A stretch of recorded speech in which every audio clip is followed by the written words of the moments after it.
नमस्कार दोस्तों, स्वागत है आप सभी का रैंक प्लस इंस्टीट्यूट के सक्सेस टॉक सीरीज में। आज हम अगेन न्यू सक्सेस स्टोरी के साथ आपके सामने हाजिर हैं। आज हमारे साथ हैं एक बहुत ही खास स्टूडेंट जिन्होंने एम्स सीआरई में ऑल इंडिया रैंक 28 हासिल की है और उन्हें ईएसआईसी दिल्ली में पोस्टिंग मिली है। ये हमारे रैंक प्लस इंस्टीट्यूट के मेहनती और डेडिकेटेड छात्र रहे हैं। आज हम जानेंगे कि इन्होंने कैसे अपनी तैयारी की, कौन कौन सी स्ट्रेटेजी अपनाई और रैंक प्लस इंस्टीट्यूट ने इनकी जर्नी में क्या योगदान निभाया है। तो चलिए शुरू करते हैं। हेलो डियर, कैसे हो? हाँ सर, बहुत अच्छे। आप कैसे हैं? मैं I am very well also. सबसे पहले सोहिक, मैं आपसे ये जानना चाहूँगा, हम लोग जो कॉन्वर्जेशन करने जा रहे हैं, पहले सबसे पहले तो आपको बिग कॉन्ग्रेचुलेसन कि आपने एम्स क्री में सिलेक्शन ली। आपने इतना मेहनत किया थैंक यू सर। और आपको सारी चीज़ें मिली जिसके लिए आपने इतना डेडिकेटली मेहनत किया है ना। एंड सबसे पहले मैं ये जानना चाहूँगा, क्योंकि जो इंट्रोडक्शन ये जो इंटरव्यू हो रहा है या ये जो कॉन्वर्जेशन हो रहा है, हम लोग को ना सोशल मीडिया या यूट्यूब पे हमारे और भी स्टूडेंट्स, हमारे और भी साथी देखेंगे। तो मैं चाहूँगा आपको कि पहले आप अपने बारे में ना एक शॉर्ट इंट्रोडक्शन दें, ताकि लोगों को और पता चले कि आप हम लोग बात किन के बारे में करने जा रहे हैं या किन से करने जा रहे हैं। तो सबसे पहले आप अपने बारे में बताइए कि आप कौन हैं, कहाँ से हैं और आपने क्या पढ़ाई करी, आपके बेसिक जो होम टाउन है वो कहाँ है, ये सारी चीज़ें मैं पहले बताइए। हाँ सर, मैं वेस्ट बंगाल से हूँ। ओके। मेरा नाम सौभिक घोष है। मैं डीएमएलटी करा हूँ यहाँ से, एक मेरे कॉलेज से। वेस्ट बंगाल में आप कहाँ से मैं हैं? वेस्ट बंगाल का जो हुगली है ना, हुगली। हुगली, ओके। हाँ, वहाँ से। ओके। तो सौविक, आपके जो बचपन बीता है वो हुगली में ही बीता, मतलब आपकी जो स्कूलिंग हुई वो हाँ हुगली में हाँ हुई। हाँ। गुड। और स्कूलिंग भी फिर हुगली में। ओके, फिर आपने स्कूलिंग करने के बाद डीएमएलटी भी हुगली से ही करा? नहीं नहीं, डीएमएलटी में कलकत्ता से करा। अच्छा, कलकत्ता में आपने कलकत्ता का पीएलएस हॉस्पिटल है उधर से। ओके, तो आपने 10+2 बायोलॉजी से किया था या मैथ से? बायोलॉजी से सर। पहले आपने 10+2 बायोलॉजी से किया सौविक, देन जो है फिर आपने डीएमएलटी करने के लिए कोलकाता आए। अच्छा, डीएमएलटी आपकी हाँ, कब फाइनल हुई थी? डीएमएलटी हमारा 2021 में फाइनल। 21 में डीएमएलटी फाइनल हुआ, अभी 25 में, यानी 4 साल बाद आपने सिलेक्शन ले लिया। दैट्स अ वेरी गुड कि आपने इतना इंस्पिरेशनल मेहनत की। अच्छा, मैं पहले हाँ सर। जी बोलिए। हाँ हाँ। मैं तब से वो एक लैब में काम करता था। इधर बहुत हाँ, मैं वही पूछने वाला था, इसके बाद मेरा यही प्राइवेट। क्वेश्चन था कि हाँ, आपने डीएमएलटी फाइनल करने के बाद आपने लेबोरेटरी में ज्वाइन मैं एक किया और लेबोरेटरी में काम किया था, एक प्राइवेट लेबोरेटरी में। वो लेबोरेटरी जो था इंडिविजुअल था या 100 बेडेड हॉस्पिटल से अटैच था? नहीं नहीं नहीं, वो इंडिविजुअल था। हम्म, वो 100 बेडेड नहीं था। ओके। उसमें हम 2 इयर्स काम किया हम्म, उधर। फिर वहाँ से निकल कर एक 100 बेडेड न्यूली एक हॉस्पिटल बन रहा था उधर। मेरा सीवी दिया था। हम्म, काम करने मैं बहुत मैं बहुत इच्छुक था जो वहाँ पर हाँ, काम करने के लिए हॉस्पिटल सेटअप में। अच्छा। इसलिए मैं दिया था। हम्म, तो फिर मेरा इंटरव्यू हुआ, फिर मैं सिलेक्ट हुआ। हम्म, फिर ये प्राइवेट हॉस्पिटल में ही मैं सिलेक्ट हुआ, अभी तक वहाँ पर ही काम कर रहा तो था। 2 इयर्स हो गया। वहाँ 2 साल हो गया आपको, मतलब ये आपकी हाँ। स्ट्रेटेजिकल भी बहुत अच्छा रहा कि मैं जब पहले निकला कॉलेज से तो मैंने लैब तुरंत ज्वाइन कर लिया, ताकि मुझे ना पैसे का कम से कम एटलीस्ट जो खुद का खर्चा उसका फ्रस्ट्रेशन ना हो। दूसरा, आपके लिए ये सबसे बड़ा प्लस पॉइंट रहा कि आपने फिर उसके बाद इमीडिएटली जो है 100 बेडेड हॉस्पिटल भी जो है तुरंत ज्वाइन कर लिया, ताकि हाँ आपको एम्स में ना एज एक्सपीरियंस भी वो काम आ गया, हाँ। क्योंकि एम्स में हम मुझे तब नहीं मालूम था, मैं जब ज्वाइन किया था 2023 में, हम्म, तब इतना फ्री इतना ज्यादा नहीं था। हाँ, थ्री में तब फ्री तो नहीं था थोड़ा उतना। थोड़ा करके वैकेंसी आता था। हाँ, बिल्कुल। तो मैंने फील नहीं किया 2023 में, मैं फील नहीं किया, मेरे पास एक्सपीरियंस नहीं था। हम्म, इसलिए एक 100 बेडेड हॉस्पिटल में ज्वाइन करा। हम्म, फिर वहाँ पर एक्सपीरियंस आया 1 या 2 इयर्स।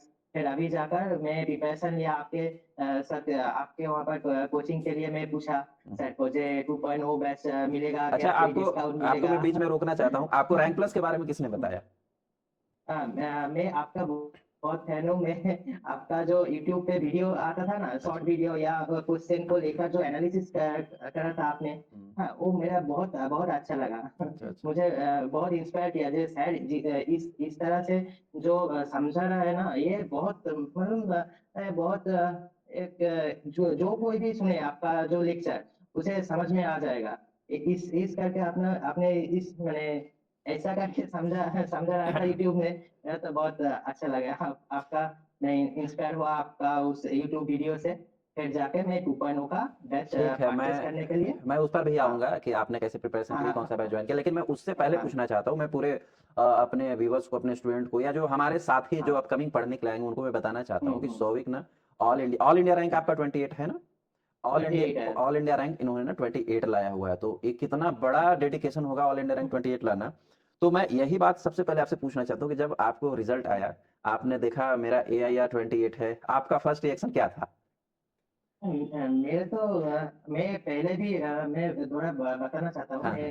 पहला भी जो एक सीआरई दिया था, अच्छा। इस अगला वाला, ओके। वहाँ पर मेरा कुछ रैंक ही नहीं आया।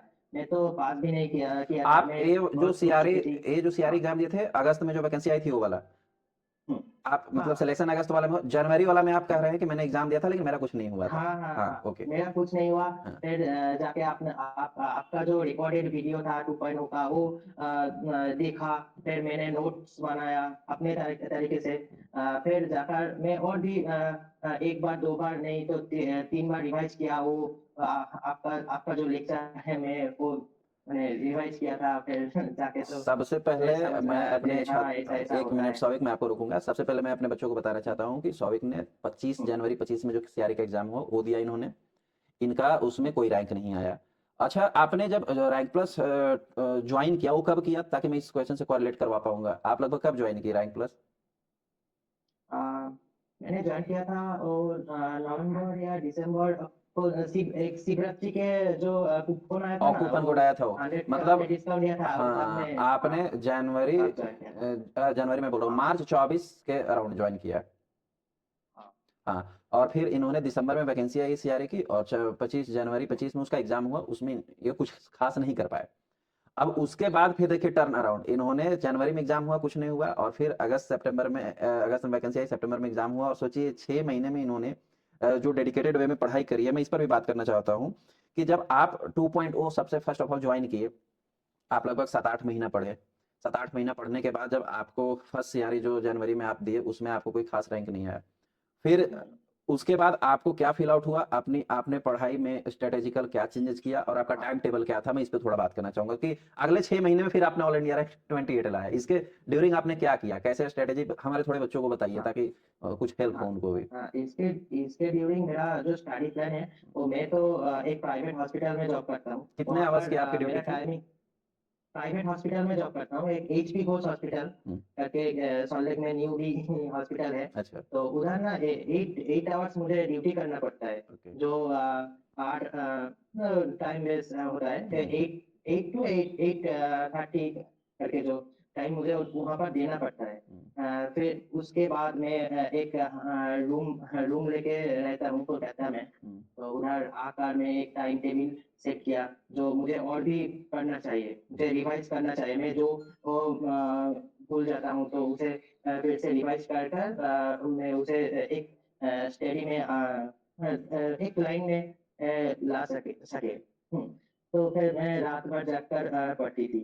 मैं 12:30 1 बजे 2 बजे आप एक मिनट में एक्सेट्रा, आपको मैंने रोकूंगा, हाँ। आपको 1 मिनट में रोकूंगा। आप हॉस्पिटल में ड्यूटी एक रोस्टर फिक्स रहता था या चेंजेबल था, कभी नाइट शिफ्ट लगा, नहीं कभी नहीं मॉर्निंग? नहीं नहीं, चेंज चेंज चेंज होता था। था। तो नाइट शिफ्ट भी होता था, वो मॉर्निंग शिफ्ट भी होता जैसे था, इवनिंग शिफ्ट भी होता फॉर एन था। एग्जांपल आपको मॉर्निंग शिफ्ट कितने बजे से हाँ ड्यूटी लगती थी? हाँ, 8 बजे से सुबह 8 बजे से कितने बजे सुबह तक? 8, इवनिंग में 4 बजे छुट्टी होता था। 4 बजे आपको छुट्टी हुआ, आप घर पे आए, उसके बाद फिर आपकी क्या स्ट्रेटेजी रहती थी आप रूम पे आकर के? उसके बाद कोई 1 घंटे और आधा घंटे ये मैं एक रेस्ट ओके। लेती थी। ओके। रेस्ट लेने के बाद मैं पढ़ाई में ध्यान देती थी। 1 घंटे रेस्ट लिया, रेस्ट लेने के बाद फिर जो है अपना कुछ खाना वाना खाया पिया, फिर हम अपने पढ़ने के लिए बैठ गए। हाँ हाँ अच्छा, हाँ पढ़ने हाँ के लिए बैठे तो सबसे पहले जैसे आपने 2.0 ज्वाइन जब किया, तो उस समय से आपने कैसे 2.0 को पढ़ना स्टार्ट किया था, ये मैं जानना चाहता हूँ। हाँ। मैं आपका जो वीडियो रिकॉर्डिंग है ना, वो अच्छे से देखता था। ठीक। अच्छे से देख कर मैं एक हमारे पास एक खाता रहता था, मोटा करके रजिस्टर। वहाँ पर सब कुछ लिखता था। अच्छा। आपका लेक्चर एकदम हाथ से शुरू होता था, तो आपका तो सभी डिस्क्राइब किया था। हम्म, एकदम जो भी आपने बोला वो भी हम लिखते गए। ओके। फिर जाकर आपका लेक्चर से खत्म हुआ, एक लेक्चर हुआ। फिर उसका जो एक पाता है, दो पाता नोट हुआ, उसमें स्टडी किया। फिर आपका जो नोट दिया रहता है पीडीएफ वाला, पीडीएफ। उसका भी साथ एक बार देख लिया जाए, उसको भी आप सर प्रिंट जो करवा दिया लिए? उसके। हाँ आप उसको भी प्रिंट करवा लिए, फिर उससे भी मैच कर रहे हैं? हाँ, वो पीडीएफ करके मैं अच्छा, ठीक। प्रिंट नहीं किया, मोबाइल पीडीएफ में पीडीएफ से ही डाउनलोड देख किया लेते हैं, था। हाँ। हाँ हाँ, ठीक। और मेरा जो एक मैं जिसमें लिखता था नोट्स, वो लिखता गया, आपका पीडीएफ भी देखता गया वहाँ पर। आप इस तरीके से किए कि आपने लेक्चर देख करके नोट्स बनाया, फिर नोट्स हाँ बनाने के हाँ बाद आपने उस जो पीडीएफ दिया हुआ उससे भी आप मैच करके देखे कि हाँ मेरा ठीक कितना हाँ है, करेक्ट जा रहा है हाँ, कि नहीं मेरा जा ठीक ही है। हाँ, रहा। एक चीज आपने बहुत अच्छी बात बोली कि सर आप जितना बोलते थे मैं सारी चीजें लिखता था, सारी क्योंकि चीजें लिखता था। हाँ, हाँ क्योंकि इससे सबसे बड़ा मुझे मालूम था, मुझे सर एक एग्जाम दिया हुआ था, मुझे एक दिमाग में घुस गया था, जो आपका जो लेक्चर है ना, वहां से क्वेश्चन आता था, तो कुछ ना कुछ कोरिलेशन है, हाँ कुछ जो ना यहाँ पर सर ये बोला था, ये समझाया था, तो इसलिए हमने क्या किया, वो जो एकदम जो आपने बोला उसमें वो लिखते गया, जस्ट लिखने से ना दिमाग में घुस जाता था। जब सर ने पढ़ाया ये, हाँ ये मैं लिख लिया, तो मेरा समझ में आ गया। हाँ, इस करके मैं चल रहा था। तो ये आगे जो था ना, आगे में 2.0 जब फर्स्ट टाइम लिया ना, तब मेरे समझ में नहीं आ रहा था, मेरा कुछ दिक्कत हो रहा था। जे हाँ सर सर बोल रहा है, मैं सुन रहा हूँ, मैं लिख नहीं रहा था तब। ये जो चेंज है ना, एक मिनट में आपको रोकूंगा, फिर आप उसको पूरा हाँ कीजिएगा। यहाँ पे दो बातें आपने बहुत अच्छी हाँ कही। एक कि जब मैं सर पहला एग्जाम दिया तो मुझे ये समझ में आया कि क्वेश्चन जो भी आ रहा है सर कुछ ना कुछ बोलते हैं वहीं से आता है। हाँ तो हाँ ये हाँ हमारे हाँ बच्चों के लिए सबसे बड़ा लर्निंग है कि हाँ जो लोग कहते हैं ना कि मैं अभी 2000 रुपये फॉर्म फी दे दूंगा मेरा सिलेक्शन नहीं होगा, उससे हमको फायदा क्या होगा? उससे सबसे बड़ा फायदा ये होगा कि आपको ये अनुभव होगा कि क्वेश्चन पूछे कैसे जाते हैं। तो हाँ, ये आपने जो यही बात मैं लर्निंग बोलना लिया, चाहता हूँ। हाँ आपने 6 महीने में जो हाँ लर्निंग लिया और फिर 28 रैंक लाया, उसका मुझे लगता है सबसे बड़ा रिजल्ट का पार्ट यही है कि मैंने लर्न किया कि आता कहाँ से है। तो आता कहाँ से है ये पहला सबसे अच्छी बात है कि हर एक स्टूडेंट को एग्जाम में आईपीआर जरूर होना चाहिए। क्योंकि आप, मैं हमेशा इसीलिए एक बात कहता हूँ, या दो ही चीज होगा, या तो लर्निंग होगा या तो विन होगा। तो आप विन नहीं कर पाए, तो जैसे आपने विन नहीं किया जनवरी वाले क्री में, तो आपने लर्निंग जरूर करी कि एक्चुअल में मेरी कहाँ कमी थी, और फिर लर्निंग करके कि जहां से क्वेश्चन आता है फिर आपने उसको पढ़ना स्टार्ट किया। तो ये हमारे स्टूडेंटों को सबसे पहले यही समझना होगा कि एग्जाम जरूर दीजिए, आईपीआर जरूर होइए, आपको सीखने के लिए मिलेगा बहुत सारी चीजें उसमें। चलिए, अब आप जो आप बता रहे थे कि हाँ, मैंने उसको पढ़ने के बाद जो हमने लिखा, लिखने के बाद पढ़ा, पढ़ने के बाद जो है फिर उसको कंप्लीट किया, उसको कंप्लीट कीजिए कि आगे आप फिर उसको कैसे किए। हाँ, फिर मैं एक रूटीन सेट किया, जो मेरा मॉर्निंग में ड्यूटी शिफ्ट था, बिल्कुल। तो मैं आकर इतने देर पढ़ूंगा, फिर खाने का एक टाइम लिया, फिर सोने के लिए भी एक टाइम फिक्स किया, जे इतने बजे मैं सो जाऊंगा और सुबह में इतने बजे मैं उठ जाऊंगा। ओके। लेकिन हाँ, क्योंकि मैं नेक्स्ट दिन भी मेरा ड्यूटी था। हाँ, तो ऐसे करके एक रूटीन फिक्स करना होगा, जिसमें हम लोग क्या करते हैं, जो डेली का रूटीन, मैं ड्यूटी जाऊंगा, फिर आकर फिर पढ़ाई करूंगा, मेरा एक लेक्चर वीडियो देखने का भी एक टाइम था, फिर वो देखूंगा, फिर एमसीक्यू करने का, आपका जो एमसीक्यू दिया रहता है ना ऐप में, वो भी बहुत हेल्पफुल हुआ। वो जो टाइम मेंटेन करने का जो ये टाइम तरीका है मैनेजमेंट। वहाँ पर, बहुत बहुत अच्छा है वो, जो फ्री में मुझे ज्यादा हेल्प किया टाइम मेंटेन के लिए।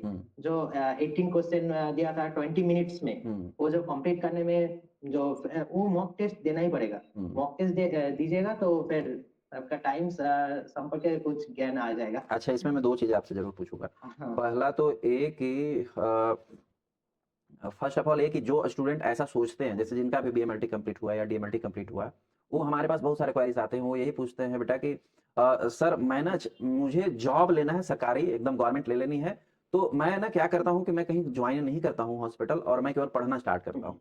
तो उनके लिए सबसे पहली बात ये कि एक तो वहां पर लैक ये हो जाएगा कि आपका एक्सपीरियंस नहीं बनेगा, बिना एक्सपीरियंस के आपको जॉब नहीं मिलेगी।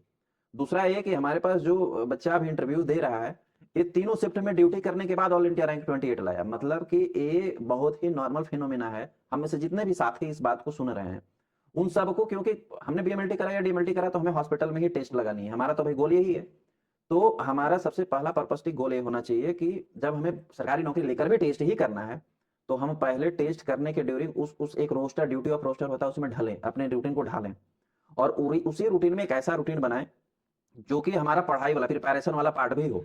क्योंकि कोई ऐसा नहीं इंडिविजुअल है स्वाभाविक कि हम में से कोई भी एक इंडिविजुअल नहीं है जिसके पास ये वाली परेशानी नहीं है, पैसे वाली परेशानी नहीं है, या ड्यूटी वाली परेशानी नहीं है, या फिर पढ़ने वाली परेशानी। मतलब पढ़ाई करना है, लेकिन कंपलसरी है कि आप जॉब जरूर कीजिए। जॉब करने से दो फायदे होंगे, कम से कम पॉकेट खर्चा का जो एक्सपेंस का जो फ्रस्ट्रेशन होता है वो दूर रहेगा। दूसरा कि आपको गवर्नमेंट जॉब लेकर के भी वहां पर भी ड्यूटी ही करनी है, जॉब ही करनी है। ड्यूटी करनी तो उस जॉब के आप पहले प्रोफेशनल बन चुके हैं, 8 घंटे 10 घंटे जॉब करके, और थर्ड वन बेनिफिट ये कि आपको मेहनत करनी, स्ट्रगल करने की एक ना परसेप्शन क्रिएट हो जाएगा कि हम भाई 8-10 घंटे करने, देखो आपने एक बहुत अच्छा बताया कि सर मैं सातों दिन का, एक बहुत हमारे बच्चों के दूसरा जो मैं बात करने वाला था पहले, दूसरा जो ये कि मैं एक क्वेश्चन आपसे पूछने वाला था कि आपने पहले भी इंक्लूड किया कि मैंने सर सातों दिन का मैंने शेड्यूल बनाया, रजिस्टर बनाया प्रतिदिन का, क्योंकि मेरा पर डे ड्यूटी है, तो उसी ड्यूटी के हिसाब से हाँ मुझे आगे भी अपने आप को ढालना है। तो जो बच्चे, ऐसा आजकल के जो बच्चे होते हैं जो जिनमें मेहनत की टेंडेंसी नहीं जनरेट हुई, वो क्या करते हैं कि जैसे एग्जाम आया तो या नोटिफिकेशन जारी हुआ पढ़ना स्टार्ट कर देते हैं। तो क्या वो बेनिफिशियल रहेगा रहता है, या फिर आपने जो पर डे पढ़ाई करी जिसको हम बोलते हैं कि रेगुलर कंसिस्टेंसी, तो ये रेगुलर कंसिस्टेंसी हाँ वाला मोर बेनिफिशियल है? दोनों में से कौन सा ज्यादा बेनिफिशियल, या आपने क्या किया था नहीं वो सर, हमें बताइए जरा। रेगुलर रेगुलर रेगुलर पढ़ना चाहिए। रेगुलर नहीं पढ़ेगा तो वो दिमाग में नहीं रहेगा। मतलब हमें सफलता पाने के लिए हाँ रेगुलर कंसिस्टेंसी के साथ पढ़नी होगी, धैर्य रख के साथ हाँ पढ़नी होगी, तब जाकर के जो है हम अपने वो हाँ। मंजिल तक पहुंच पाएंगे। और एक बात सर, वो जो लैब में जो टेस्ट लगाता हूँ ना, वो उसके हिसाब से इस प्री में भी और ज्यादा क्वेश्चन आया था, वो जो इमेज करके जो क्वेश्चन था, इमेजेस से जो वो क्वेश्चन वाला भी सॉल्व हो सकता है। जो हाँ। लैब में काम करता है उसके लिए जो स्लाइड देखना पड़ता है, जो सीबीसी का स्लाइड, एबनॉर्मल स्लाइड, वो दिखना ही पड़ेगा, नहीं तो आपका जो वो जो स्लाइड करके जो क्वेश्चन आता है ना, वो सब करने में दिक्कत होगा। मतलब क्वेश्चन आपको 80% तो आ रहे हाँ थ्योरी से, लेकिन 20% जो कवर करना है, जो हाँ मैं हमेशा हाँ, लेक्चर में भी बोलता हूँ वो कि एक्सपीरियंस से 20% भी के लिए होता हाँ है आपको सर। एक्सपीरियंस से ही आएगा। मतलब हाँ आपको हाँ, नौकरी अगर लेनी है तो जॉब करना कंपलसरी है। जॉब करना जो कंपलसरी है लोग सर। कहते हैं कि हमको कोई टेंशन नहीं, मैं केवल पढ़ के निकाल लूंगा, वो मतलब मील के नहीं पत्थर सर, है, नहीं, इम्पॉसिबल ये जैसा तो बात है। दिक्कत होगा। हाँ चलिए अभी हम लोग मेन बात पे तो रह ही गए कि जब आपका ऑल इंडिया रैंक 21 आया तो आपका फर्स्ट रिएक्शन कैसा था? सर, वो तो बोलने वाला नहीं है। मैं घर में था, मेरा हाँ, फैमिली दादी का था भी रिएक्शन और कैसा मेरा था? माँ माँ भी था, हाँ, वो मेरा पापा भी था, वो मैं तो रो गया। हाँ। सर, वाकई में आपने मेरा अचीवमेंट जो इतनी बड़ी ली है, आपने अचीवमेंट इतनी बड़ी ली है जिसके लिए कई लोग सपने नहीं देख सकते, है ना? तो ये वाकई में बहुत बड़ा अचीवमेंट था आपके लिए। सर और रो पड़ी थी वहाँ पर। कौन कौन आपके घर में है अभी सौविक? मेरा मम्मी है, पापा है, और मेरा दादी है। पापा क्या करते हैं? और कोई नहीं। पापा एक सिक्योरिटी गार्ड में काम करते हैं। सिक्योरिटी गार्ड में। माँ हाउस वाइफ होंगी। हाँ हाँ चलिए आपने इतना बड़ा काम किया है कि पापा का सीना जो है बिल्कुल चौड़ा किया है। माँ जो आपको हर सुबह उठ करके जब आप ट्यूशन जाते होंगे हाँ और जो सर। नाश्ता बनाती होगी, उस नाश्ते का जो आपने रेवेन्यू मल्टीप्लाई किया है, वो बहुत ग्रेट थिंग है कि आपने मम्मी पापा दोनों को प्राउड फील करवाया। एक चीज मैं और आपसे पूछना चाहूंगा सौविक कि जब एक प्रोसेस पर जो हमारे बच्चों को कंफ्यूजन होता है, आपको ईएसआईसी दिल्ली शायद अलॉट हुआ है ना? हाँ, हाँ ओके। सर। तो रिजल्ट आने के बाद क्या प्रोसेस रहा था? कैसे आपने प्रोसेस को फॉलो ऑन किया और क्या-क्या चीज़ें उसमें थी, वो हमें ज़रा बच्चों को बताइए?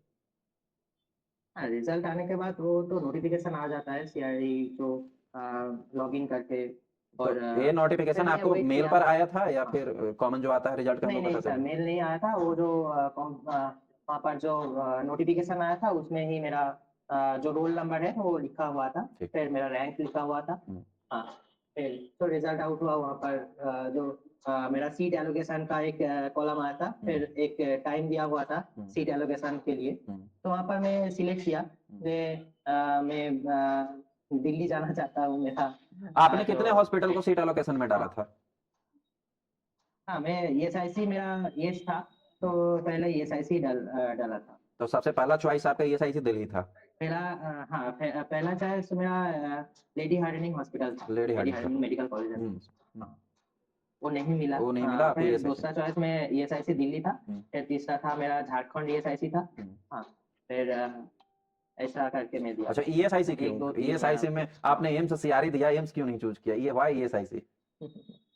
एम्स एम्स जो है ना, वो ज्यादा जो मंगलगिरी करके है, ज्यादा दूर है, और अच्छा, वो पहाड़ी इलाका है। अच्छा। रहने में भी दिक्कत होता रहा, हाँ, हाँ। इसलिए मैं ईएसआईसी। ईएसआईसी की तरफ ही गया।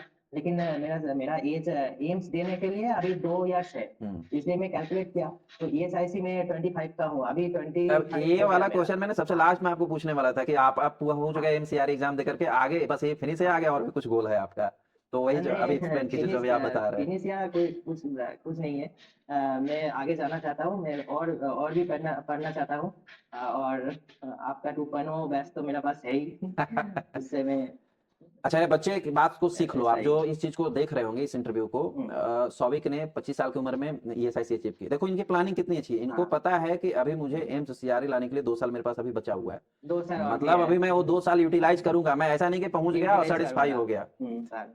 मनुष्य की लेकिन ईएसआईसी तो 25 के ही है, मैं जनरल कैटेगरी से हूँ, हम्म, इसलिए 25 मेरा लास्ट ईयर है ओके, ईएसआईसी देने के लिए, हम्म, इसलिए मैं ईएसआईसी चूज किया। हम्म, ईएसआईसी में जॉब मेरा हो जाएगा, हाँ, तो फिर मैं क्या करूंगा, मैं वहाँ पर और भी स्टडी करूंगा, फिर जो सीआरई आएगा, फिर उसमें जो मेरा होम स्टेट में जो एम्स कोल्हानी करके है, हम्म, वहाँ पर जो वैकेंसी मिल जाएगा तो अच्छा होगा। होम टाउन ज्यादा तो प्रेफर। हाँ, होम टाउन ज्यादा प्रेफरेबल है, अच्छा एक चीज और मैं पूछता इसलिए हूँ मैं जी पढ़ाई करूंगा। सौविक कि आपने 2.0 पढ़ा, उसमें आपको वीडियो लेक्चर्स भी होंगे, पीडीएफ नोट्स भी मिले होंगे, टेस्ट सीरीज भी मिला होगा, मॉक टेस्ट भी मिला होगा, एमसीक्यूज क्लासेस हाँ भी सर। मिला होगा, एमसीक्यूज हाँ पीडीएफ भी मिला होगा। इन हाँ। सब में आपको सबसे ज्यादा एम्स सीआरई के लिए आपने कभी नोटिस किया कि सबसे ज्यादा मुझे किससे फायदा मिला, या आपको ग्रेडिंग करने के लिए मिले कि पहले 1 2 3 4 के पहले वीडियो लेक्चर्स हमको ज्यादा बेनिफिशियल रहा, या टेस्ट सीरीज पहले रहा? वीडियो लेक्चर सर, पहले वीडियो वीडियो लेक्चर लेक्चर्स। पहले। अच्छा, हाँ पहले वीडियो लेक्चर से सारे ज्ञान मिले। हाँ हाँ sir, video lecture must sir, यानी हर एक स्टूडेंट स्टडी जो नहीं हमारे चाहिए। पास आता है सबसे पहले ये पूछता हम्म, है, या हम यूट्यूब पर भी लाइव क्लासेस एमसीक्यूज वगैरह के जब होते हैं तो उसमें बच्चों के क्वेश्चन होते हैं कि सर मैं इफर्ट नहीं कर पा रहा हूँ, जो भी वॉट एवर आपका जो फी है 5,000 6,000, तो मैं सारे आपके एमसीक्यूज क्लासेस देख लेता हूँ तो क्या मुझे सिलेक्शन हो जाएगी? तो उनके लिए आप क्या कहना चाहेंगे? नहीं सर, एमसीक्यू क्लास में तो ज्यादा सब कुछ के लिए तो नहीं डिस्क्राइब किया है, तो 2.0 या और जो आपका बैच है वो मिल जाएगा, तो उसमें जो रिकॉर्डेड क्लास है उसमें देखना पड़ेगा, फिर खुद से एक नोट बनाना पड़ेगा उस एमसीक्यू वो जो क्लास देख रहा है, आपका जो क्लास है उससे खुद को लिखना पड़ेगा, खुद नहीं लिखेगा तो तब तक नहीं होगा। अ, मतलब कहने का ये है तब कि तक आपको थ्योरी हाँ पहले पढ़नी होगी, एमसीक्यूज जो पढ़नी होगी, क्लासेस हैं वो आप टाइम मैनेजमेंट के लिए, जो मैं हमेशा कहता हूँ, टाइम उसकी मैनेजमेंट करके। प्रैक्टिस के हाँ। लिए आप उसको यूज कर सकते हैं। सही सही। MCQs as a practice use कीजिए, बिना थ्योरी पढ़े या बिना आपको प्रैक्टिकल नॉलेज लिए लैब में काम किए आप कंप्लीट अचीवमेंट नहीं ले सकते हैं। तो सभी बच्चों को ये कम से कम सजेशन रहेगा कि अगर जीवन में हमने इतने इन्वेस्टमेंट किए, जैसे क्लास 1 से लेकर के डीएमएलटी बीएमएलटी करने तक हमने, या हमारे पेरेंट्स ने कई लाख इन्वेस्टमेंट हमारे ऊपर कर चुके हैं। तो अगर लाइफ की लास्ट डेस्टिनेशन में अगर हमें 5-6 हज़ार रुपए और इन्वेस्ट करना है अपने करियर को सिक्योर यस करने सर, के लिए, तो हमें एक करियर को सिक्योर करने के लिए इतनी इन्वेस्टमेंट के लिए इतना करना प्रेशर पड़ेगा। लोड नहीं लेनी चाहिए, जरूर थोड़ी बहुत करनी चाहिए। अब मैं नहीं यही सर, नहीं कह रहा हूँ। मैं हाँ ये सर मानता हूँ, जी, इन्वेस्टमेंट करना पड़ेगा पढ़ाई में, तो इन्वेस्टमेंट मस्ट, हाँ ये बिल्कुल। इन्वेस्टमेंट आप करोगे तो फिर आपको एक बेनिफिट होगा, हम्म, जो मेरा सिलेक्शन ला दिया, हम्म, इस तरह सिलेक्शन इज बेनिफिट है, तो आपका इन्वेस्टमेंट कितना होगा अपना, जो आपका ईयर में 2 फ्री होता है अभी, हम्म, 2 फ्री होता है, हम्म, 6 मंथ में एक है और फिर एक 6 मंथ के पहले पहले, और एक है। हाँ हाँ, बिल्कुल। तो 2 फ्री में आप 3 करके 6,000 खर्चा होगा हम्म, आपका एप्लीकेशन फी बिल्कुल। पे करने के लिए, हम्म, तो ये करना पड़ेगा स्टूडेंट को, ये नहीं किया तो फिर एक अपॉर्चुनिटी मिस हो जाएगा ना। बिल्कुल। और एज फैक्टर सबसे बड़ा चीज होता है ना। आप अभी अगर नहीं सचेत होते, समय पर नहीं होते हैं, तो फिर बाद में आप यस हो करके भी और इन्वेस्ट करके भी और अपनी कुछ नहीं अपॉर्चुनिटी कर को लॉस सकते। कर देंगे। जब अपॉर्चुनिटी लो। आपका सर एज जो है ना, एज तो थोड़ा ही है ना, 27 हम्म, जनरल के लिए, 25 आपका एसआईसी है और हम्म, 37 आपका एम्स है, एम्स है, तो फिर एज निकल जाएगा तो कोई क्या भी फायदा होगा। नहीं। बिल्कुल बिल्कुल हाँ बिल्कुल। सर। अच्छा एक ये चीज मुझे बताइए सॉरी, कि आपको पढ़ने के ड्यूरिंग सबसे टफ सब्जेक्ट कौन सा लगा, कि ये सब्जेक्ट मुझे थोड़ा सा टफ लग रहा है, और अगर टफ लगा तो फिर उसको आपने ओवरकम कैसे किया, मतलब उसको फिर आप कैसे प्रिपेयर्ड हो पाए? मेरा सर मैं पहले से ही माइक्रोबायोलॉजी में काम करती थी, ठीक अच्छा, है। ओके। मेरा जो लैब था, मैं फर्स्ट जब डीएमएलटी किया, फिर लैब में ज्वाइन किया, तब भी मैं माइक्रोबायोलॉजी में काम करती थी, अच्छा, अब भी अब जहाँ पर हूँ उस हॉस्पिटल में भी माइक्रोबायोलॉजी में काम करती हूँ, ओके। तो इसलिए माइक्रोबायोलॉजी मेरा जो टॉप नहीं है, लेकिन माइक्रोबायोलॉजी जी। उसमें भी बहुत सब्जेक्ट है पढ़ने के लिए। हम्म, हाँ, तो मैं बायोकेमिस्ट्री सब्जेक्ट मेरा एक कुछ टफ लगता है, हम्म, मेरा बायोकेमिस्ट्री टफ लगता है, फिर मैंने क्या किया, आपको आपका जो लेक्चर है हम्म, वो ध्यान से पढ़ा बायोकेमिस्ट्री के लिए, हम्म। अच्छा बायोकेमिस्ट्री फिर कैसा उसके लगा बाद हमसे मुझे, पढ़ के, जैसे हाँ, आपने बोला कि वो मुझे सबसे टफ लगा सब्जेक्ट, तो फिर पढ़ लेने के बाद फिर कैसा फील हुआ बायोकेमिस्ट्री? पढ़ने के बाद तो बहुत ही, मैंने क्या माइक्रोबायोलॉजी से ऐसी भी मुझे लगा कि ये कुछ सब्जेक्ट है तो बायोकेमिस्ट्री है। एक्चुअल में ना मैं हमेशा कहता हूँ कि जो टफ लगे जीवन में, कुछ भी एक सब्जेक्ट ही नहीं, जो टफ लगे उसको ना अपना दोस्त बना लो। तो जब दोस्त बना लोगे ना तो उसकी कमियां, उसकी मजबूतियां और उसके साथ आप रहने लगे ना तो सब आपको पता होने लगेगा। तो जैसे मुझे बायोकेमिस्ट्री सब्जेक्ट यदि टफ लग रहा है तो मैं बायोकेमिस्ट्री को ज्यादा पढ़ लिया, तो उसमें क्या कमी होता है वो भी समझ में आ गया, क्या ज्यादा होता है वो भी समझ में आ गया, मतलब सारी चीजें हमने समझ गए, फिर वो सबसे फेवरेट हो जाता है आदमी का। तो वो बहुत बढ़िया है। एक चीज और शौविक, आपको मैं ये बोलना चाहूंगा कि जो बच्चे फ्यूचर में अभी एमसीआरई या ग्रुप 5 या कोई भी लैब टेक्नीशियन एग्जाम की तैयारी करना चाहते हैं, लास्टली मैसेज उनको आप क्या देना चाहते हैं कि आपको, जैसे जो बच्चे अभी पढ़ रहे हैं, जैसे डीएमएलटी जस्ट उनका कंप्लीट होने वाला है या बीएमएलटी कंप्लीट होने वाला है, अभी उन्होंने कहीं कोई जॉब नहीं करा है, कहीं केवल कॉलेज में पढ़ रहे हैं, बस इस साल या अगले साल फिनिश हो जाएगा उनका, कंप्लीट हो जाएगा कोर्स, उनको क्या करना चाहिए कॉलेज से निकलते के साथ ही? हाँ सर, पहला तो कुछ कहाँ पर भी जॉब मिल जाए तो वो एक्सेप्ट करना कर लेना चाहिए पेमेंट नहीं मेरा देखना है मेरा शुरू में। हिसाब से। तो काम करूंगा ना मेरा, हाँ, काम करने से क्या होता है, जो स्लाइड जो भी बोला, तो सब कुछ बेनिफिट होगा, आपका फिनेंशियल बेनिफिशियल होगा, आपका जो माइंड है वो रिलैक्स रहेगा काम करने से। हेलो। हाँ शौविक, साउंड जा रही है आपको? हाँ हाँ हाँ, हाँ। फिर से उस क्वेश्चन पे हम लोग आएंगे कि चूंकि कनेक्शन का कुछ इशू हुआ था, कि अगर कोई स्टूडेंट अभी पास आउट हुआ है और डीएमएलटी पीएमएलटी पास आउट जस्ट हुआ है, तो पास आउट होने के बाद उसका गोल है कि हमको कोई ना कोई गवर्नमेंट अचीवमेंट लेनी, चाहे एम्स लें हम लोग, ईएसआईसी में जाएं, ग्रुप 5 में जाएं, एनएचएम में जाएं, या अनदर कोई भी लैब टेक्नीशियन की एग्जाम होता है उसमें हमें जाना है, तो हम जस्ट पास आउट हुए हैं, हमें कोई ऐसा सजेशन दीजिए जो हमें करना है आगे के 2-3 सालों में अचीवमेंट लेने तक, क्या किया जाए? हार्ड हार्ड पढ़ना चाहिए। हार्ड हार्ड वर्क ही आपका सक्सेस का ज्यादा रोल रहता है। हार्ड वर्क करना चाहिए, हार्ड आपको वर्किंग आपको में, खुद से कुछ।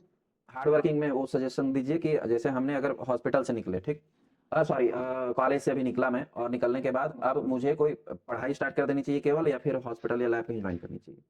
नहीं नहीं, कुछ कुछ जहाँ पर भी मिला काम, वहाँ पर एक्सेप्ट करके काम करना चाहिए।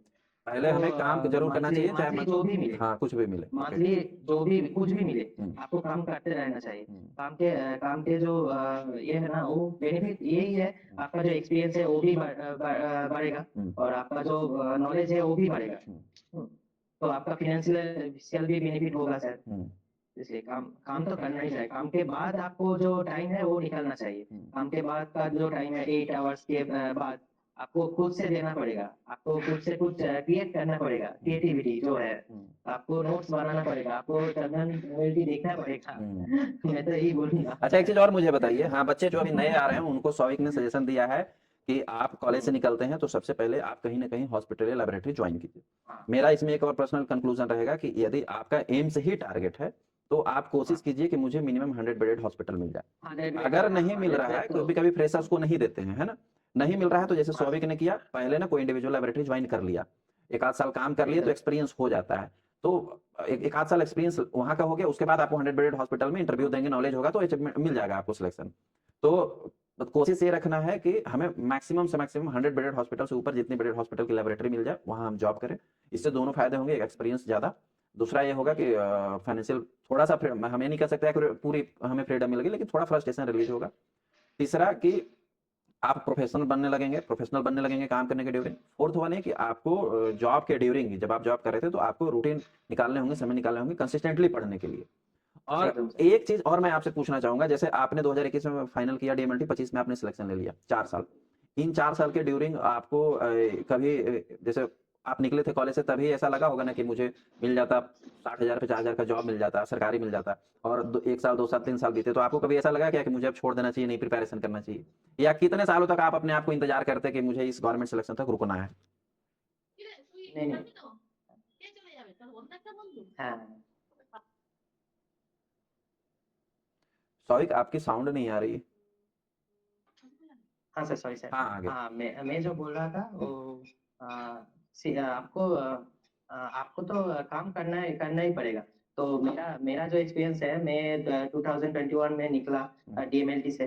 फिर मैंने क्या क्या क्या मैं एक जो भी मिला, मेरा लैब मिला, वहाँ पर काम करने लगा। मैं तब तो नहीं मालूम था ये फ्री है और कोई गवर्नमेंट जॉब है, मुझे अच्छा तब नहीं मालूम था। अच्छा, सच ओके। में नहीं मालूम था जो कोई गवर्नमेंट बोलकर इतना ज्यादा सैलरी देकर कोई अपॉइंट करता है, तब नहीं था। हाँ, तब 2021 बच्चे, में तब बच्चे थे, उतना कुछ अनुभव नहीं थी, हाँ। सेंट्रल गवर्नमेंट वैकेंसी नहीं था तब। हाँ, हाँ। कुछ ऐसा नहीं था, एक दो वैकेंसी निकलता था। मेरा हिम्मत नहीं हुआ, जो एक दो वैकेंसी निकलता था मैं उधर जाऊँ। मेरा जो सीनियर है वो भी बोल रहा था कि हाँ प्राइवेट ही ज्यादा अच्छा है। हाँ, तब मैंने जब प्राइवेट में जॉब किया था, तब मैं समझा वहाँ का जो एनवायरनमेंट है, वो वहाँ का जो टेक्निक है काम करने के लिए, वो ज़्यादा कम कराता है स्टूडेंट को। और जब नया नया बंदा आता है, बिल्कुल। तो ज़्यादा कम करते हैं और आपको सैलरी तनख्वाह कम बहुत बहुत ही कम देता है। हुँ, तो इसमें तो कुछ नहीं होता सर अभी। हुँ, तो मैंने फर्स्ट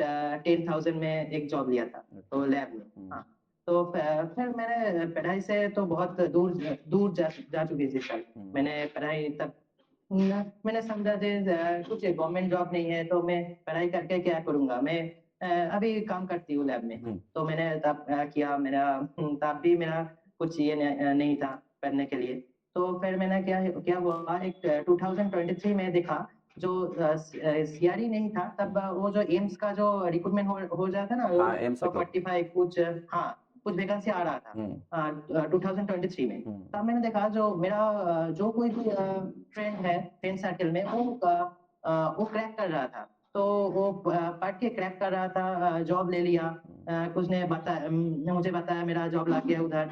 तो मैंने सोचा मैं भी तो कर सकता हूँ। जब वो क्यों किया तो मैं भी कर सकता हूँ। हाँ, वो कर सकता है मैं क्यों नहीं कर सकता? सही बात।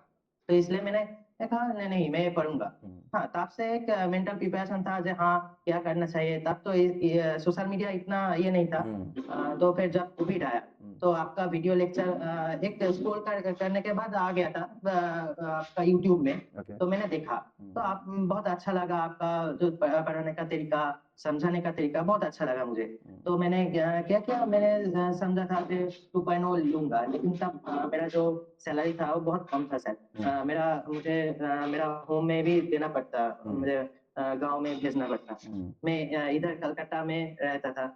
इ इधर भी एक खर्चा है मेरा, हाँ, बिल्कुल। वो भी करके नहीं नहीं हो सका। हुँ, तब मैंने यूट्यूब से ही पढ़ाई किया था। हुँ, तब अभी जाकर जो सीआरई दिया था, हुँ, तो वो देने के आगे आपका जो कोर्स लिया हुँ, 2.0 का, हुँ, तब मैं समझ में आया जो आपका कोर्स में क्या-क्या है। हुँ, ये तो पहले नहीं सोचा था शायद। बिल्कुल, बिल्कुल। तो लेने के बाद मुझे समझ में आया कि आपका कोर्स में जो सब कुछ है जो एक स्टूडेंट के लिए ठीक-ठाक है। एक तो प्रिपरेशन के लिए जो चाहिए वो सारी चीज़ आपको हाँ। मिली। हुँ।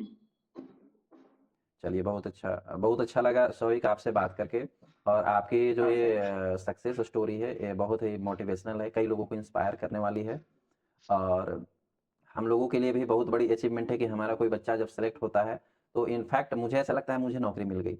मैंने एम्स में जॉब कर लिया, मुझे ऐसा फ़ील होता है। हालाँकि जब मैं प्रिपरेशन कर रहा था, जब मैंने सर्विस लिया था, तो उस समय एम्स सीआरई का एग्ज़ाम नहीं हुआ करता था। तो लेकिन अब हर एक जो मेडिकल स्टूडेंट होता है, उसका एक सपना होता है कि एम्स तक तो एटलीस्ट पहुँचे, एम्स हमारा सबसे बड़ा डेस्टिनेशन है मेडिकल फील्ड का। लेकिन जब मेरा कोई भी अब स्टूडेंट सेलेक्ट होता है, तो मुझे ऐसा लगता है अब मैं ही वहाँ पहुँच रहा हूँ। क्योंकि कहीं न कहीं मेरी कुछ तो उसमें छाप है, कहीं न कहीं कुछ तो मेरी नॉलेज है उसमें जो मैंने दिया जो वहाँ तक वो पहुँच रहा है। तो मुझे बहुत बेहद पर्सनली मुझे बहुत खुशी होती है। और इनफैक्ट आप जैसे जब middle class, lower middle class बच्चा जो जिसको मैं सक्सेस होते देखता हूँ, तो मुझे ऐसा लगता है कि जो काम मैंने स्टार्ट किया था, जिस जिस पर्पज़ के लिए, वो पर्पज़ अब मेरा कुछ फुलफ़िल हो रहा है। तो पर्सनली मैं बहुत बेहद खुश हूँ कि आपने अचीवमेंट लिया। और अपने मम्मी-पापा को भी मेरे तरफ से सादर प्रणाम ज़रूर कहना। उन लोगों को भी धन्यवाद मैं करूँगा कि उन्होंने एक ऐसा बेटा दिया हमें जो हमारे भी कोचिंग का, हमारे भी संस्थान का नाम रोशन किया। उनका तो भई किया ही किया, लेकिन इससे हमारा भी रोशन हुआ कोचिंग संस्थान। और पर्सनली आपको बहुत ज़्यादा कांग्रेचुलेशन। आप जहाँ जाएँ खुश रहिए। दूसरा जहाँ पर भी आप वर्क कीजिए, एक अच्छे इंसान बन के कीजिएगा क्योंकि अचीवमेंट मिलने के बाद भी ना हमें जो हमने जिस बेसिक्स से स्टार्ट हुए हैं और कभी नहीं भूलना चाहिए। आज भी मैं हमारा रैंक प्लस इतना सक्सेस हो गया लेकिन मैं आप जो बता रहे हैं सिचुएशन उस सिचुएशन से भी मैं नीचे से उठा हूँ। तो मुझे कभी मैं उस सिचुएशन को मैं भूलता नहीं हूँ, मैं कहीं पर भी रहूँ। तो मैं आपको भी सजेशन दूँगा as a guider, as a guardian, as a mentor कि जहाँ भी जाओ बच्चे क्योंकि हमसे ना पेशेंट ही आके मिलते हैं, तो पेशेंट को सिचुएशन हमें हमेशा अपने माइंड में कैप्चर करके रखनी चाहिए और एक अच्छे इंसान बन के हम काम करेंगे, है ना? एक अच्छे मेडिकल प्रैक्टिशनर बन के काम करेंगे। और कोई लास्ट में आप कुछ कहना चाहते हो जो कर सकते हैं, फिर हम लोग इस इंटरव्यू को कंप्लीट करेंगे। ठीक है सर। चलिए बहुत अच्छा, wish you all the best for your future.